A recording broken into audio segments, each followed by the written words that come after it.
Well, hello YouTube.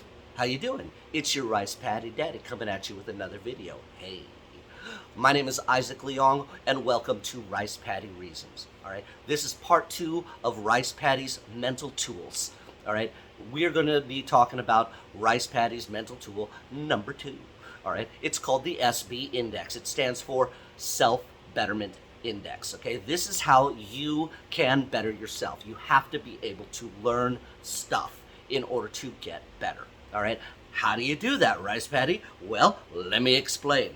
Okay, you have to be aware of how teachable you actually are. Okay, you must be teachable in order to better yourself. In order to do this, okay, you have to properly assess where you are and how teachable you are in the moment in order to do this. Okay, if you don't know, you can't change it. All right, that's the bottom line. Right. So, in order to do this, you have to be able to assess where you are at several times throughout the day because nobody stays the same, okay? You're either growing or you're dying, all right? That's it. Nobody stays the same.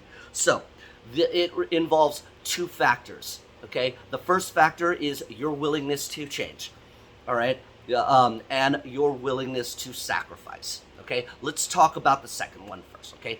Your willingness to sacrifice. What are you willing to give up in order to learn something and get better at it, okay? 0 being nothing, 10 being anything and everything, okay? You have to be able to rate that factor on a scale of 0 to 10.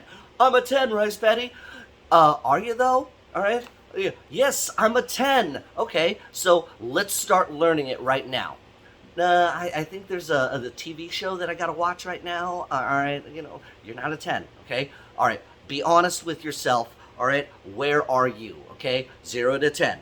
All right, the second factor, or rather the first factor, okay, your willingness to change and accept change. Nobody stays the same, okay? You're either growing or you're dying, okay? You have to accept that change is inevitable, all right, and choose which path you want to do, okay? Your willingness to change and accept change. All right. Sometimes this might be your routine. Sometimes this might be the way that you think. Sometimes this might be your whole lifestyle.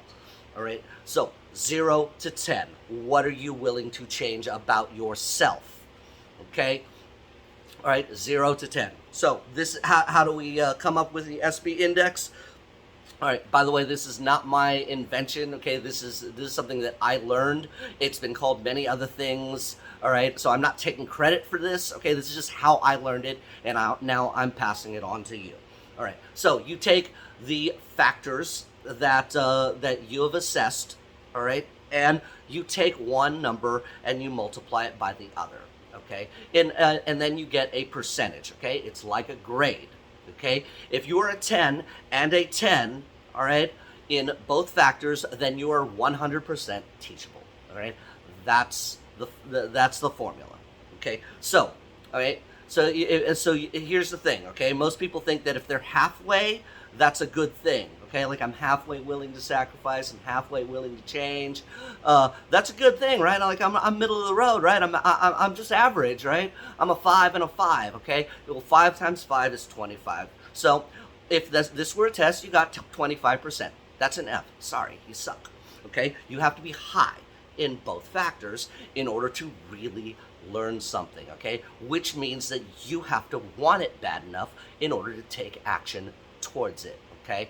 All right, that's what I mean, okay? All right, thoughts are useless and worthless and worth absolutely nothing if there is no action to follow it, okay? You know this, I know this, I'm not gonna bother debating about it, okay? All right, your thoughts are useless unless you're willing to do something about it. So, if you are a 10 and a 10, okay, then learn anything that you want to. You will see your success in that area grow exponentially and astronomically and astonishingly fast. All right.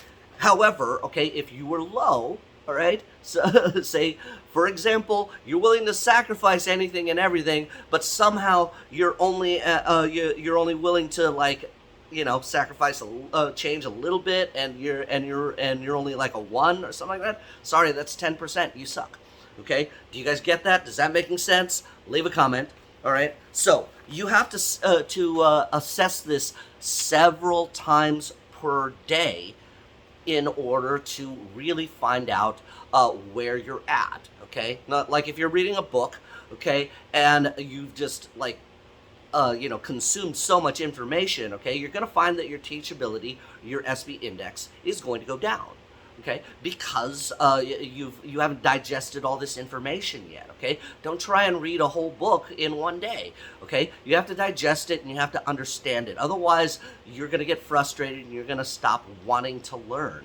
And that's the wrong way to do it, okay. Most people give up on their own success simply because they quit before they get there, and they say, oh, success is impossible, okay. It's not impossible, okay. They say that that starting your own business you have a 90% chance of failure. That is not true, okay. They're basing that off of the decisions that people have made.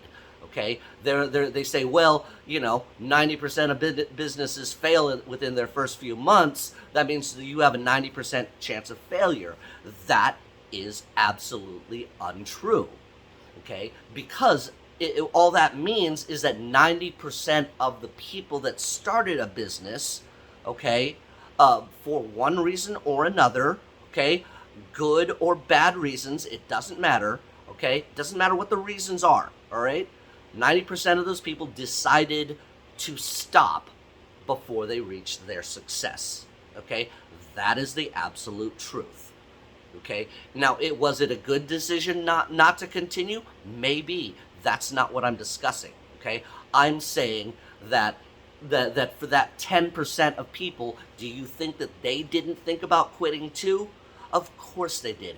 Everybody who starts a business or starts anything that's out of their comfort zone does not feel comfortable doing it, and there are times when they think, maybe I didn't make the right decisions, but they stuck with it and made those sacrifices and changed what they needed to change until they got their success. Okay, so I would submit to you that maybe you might think this way. All right, if you don't quit, your chances of success are 100% if you keep going. All right, that's funky. Say hi, funky. No? All right, here. I'm recording. All right, so you have to be able to have this successful and teachable mindset in order to have the motivation within yourself to pursue action. Okay, and that is how things get done. That's how you achieve your success in anything. Okay. Now for me, okay, it was really tough trying to learn finances and personal finance and stuff like that, and getting my own money right. Okay. First of all, I didn't really know how to start. Second of all, I've never been a numbers guy. Okay. I know I'm Asian. You guys are all good at math. No, we're not. Okay. Rather, I might have been good at math if I had any interest in it, but I just simply didn't. I wish I had been more interested in math, because it actually would have really helped my profession, because quite a bit of cooking is actually based upon science. Okay, cooking is really just an application of physics and chemistry, which both require quite a bit of math. Now, you may not need to be that precise, as in needing to use complex mathematics in order to cook well, but the more that I learn about physics and chemistry, okay, the better I get at what I do. All right, and things start tasting better because I know why they taste better. Okay, like on a chemical level. But that's just an example. Okay, do I want to spend the time to learn about physics and chemistry? Not really, not really. Okay, but it's worth it in order to be better at what I do. Okay, and trust me, it's been worth it for me to learn about how to get my finances right, where to invest my money. Think about the entire ecosystem of how money works in our society and on a global scale. all right? That's time that I could be spending, in front of the TV, or going out drinking, or chasing these unattainable women. You know what I mean? That's time that I could be spending doing a hundred other things that I'd rather be doing. Okay, except for when I'm at those low points, I just don't feel like doing it. All right, I think to myself, okay, what's my willingness to sacrifice? What's my willingness to change? Okay, wow, my index is really low. I should, you know, bring that up. Okay, and then you're gonna find that, wow, now that I know that I'm low and I want to be better. All right, then things change a little bit. You're gonna find that index going back up. Okay, now that's why you have to assess yourself several times per day. Okay, at first I would suggest using your phone and having it remind you several times a day, just to check your index. Okay, where are you at? All right, where are you at in this journey? Okay, anyways, that's all I've got for you for today. I will see you guys in the next video for Ricepaddy's mental tools number 3. All right, and it's gonna be a good one. So remember, everybody, like, comment, subscribe, share. All right, and we're gonna have a good old time with this. And trust me, it's all going to be worth it when you learn what you need to learn. Okay, so in the meantime, guys, keep growing and deserve your victory.